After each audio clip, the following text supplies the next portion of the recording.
Hello guys, magluluto tayo ng ginisang upo with sardinas. Ito pala yung mga sangkap guys, naka-ready na. Patis, paminta, magic sarap, siling na buyo, bawang, kamatis, sibuyas at mantika.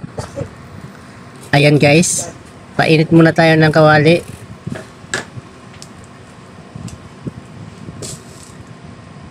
At saka lalagyan natin ng mantika.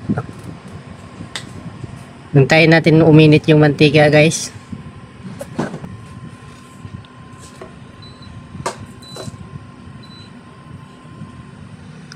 Igisa na rin natin yung sibuyas at bawang.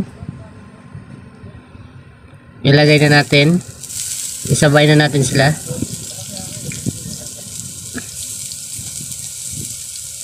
Dito pala guys, hindi pala ako gumamit ng asin dito guys. Patis lang yung ginamit ko dito.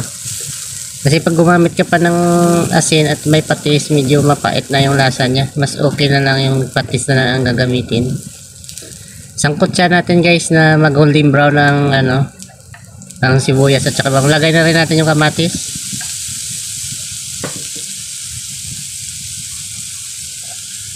Sangkotsahin na rin natin guys na hanggang sa maluto yung kamatis. Hintayin natin maluto bago natin ilagay yung upo. Halo-haloin na natin sila guys.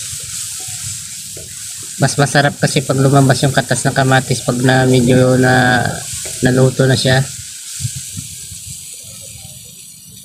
Simpleng luto lang to guys, yung ginisang upo with sardines. Yung sa akin kasi to guys, medyo masabaw to guys kasi kailangan may masabaw. Kaysa minsan kasi yung ginisa meron tuyo. Sa akin isang luto kasi yung version nito medyo may sabaw.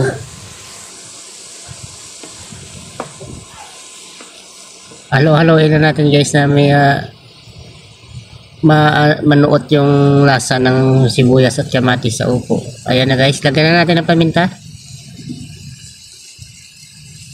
Yung paminta guys, isang supot lang yan nilagay ko dyan. Depende po sa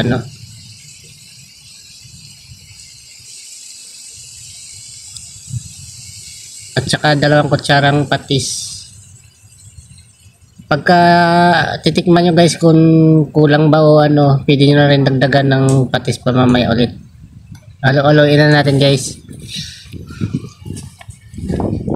Ayan, lagyan natin ng isang basong tubig. Tagkalahati nilagay ko dyan.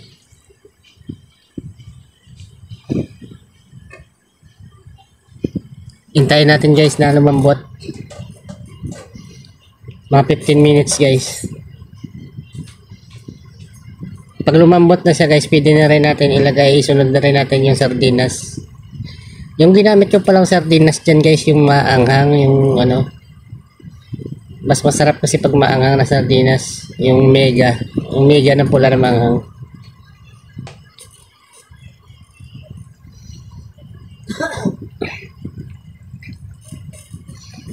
Titikman natin yung sabaw guys kung okay na ba yung timpla niya. Hintayin natin lumambot yung upo guys, saka na natin ilagay yan. Lagay na rin natin yung sardinas. Huwag nyo pala kalimutan guys na i-like at subscribe at pindutin na rin yung notification bell. Maraming salamat sa inyo guys sa panonood. Lagyan na natin magic sarap guys. Ang magic sarap pala yan guys, bawas na yan guys, mga kalahati na nilagay ko dyan guys. Depende po sa lasa, kung natikman nyo kung okay na yung lasa.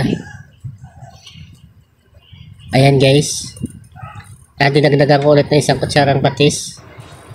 Takpan natin siya ulit guys. Kung lumambot na yung upo, luto na yan guys.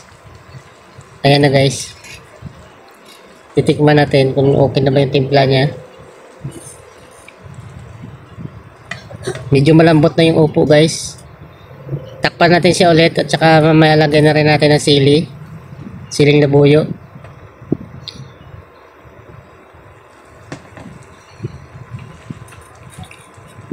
Pag magluto sa upo guys, mas masarap yung medyo ano guys, medyo malutong-lutong pa siya guys. Yung hindi siya masyado lata. Pag masyado siyang lata guys, nakakaumay kasi kainin eh. Mas maganda yung medyo malutong-lutong pa siya.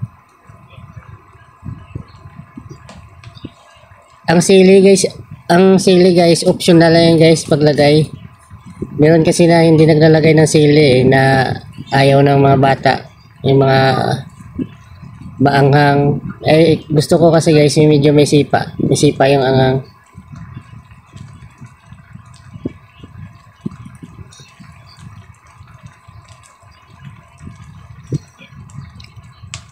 Ayan guys, luto na yan guys. Pwede na rin yan, ano, kanin na lang yung kulang dyan. Simpleng luto lang, pang madalian na yan guys, simpleng luto.